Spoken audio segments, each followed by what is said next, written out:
আমার একমাত্র ভাই আর ভাবি। বিয়ের ৮ বছর পর আমার ভাবি বাচ্চা কনসেপ্ট করে, আর এ নিয়ে ছিল মানুষের অনেক মাথা ব্যথা। তারপর আমার ভাবির কোল জুড়ে আসে এক ফুটফুটে কন্যা সন্তান, আর ওকে পেয়ে আমার পরিবার খুবই খুশি ছিল। আর আমার ভাবি সব সময় চেয়েছিল যে তার যেন একটা মেয়ে হয়। আল্লাহ তার মনের আশা পূর্ণ করছে।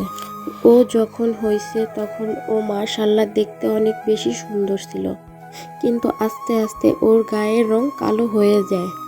আর এ নিয়েছিল আমাদের আশেপাশের প্রতিবেশী কিংবা আমাদের আত্মীয় স্বজনের অনেক বেশি মাথা ব্যথা।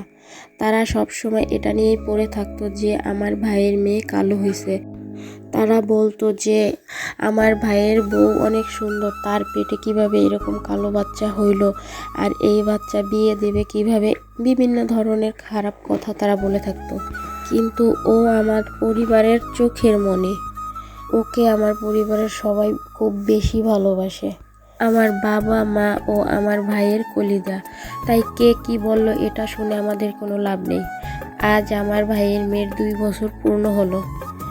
হ্যাপি বার্থডে মা, সব সময় তুমি ভালো থাকো। আর আমার ভাইয়ের মেয়ের জন্য আপনারা সবাই দোয়া করবেন। আল্লাহ হাফেজ।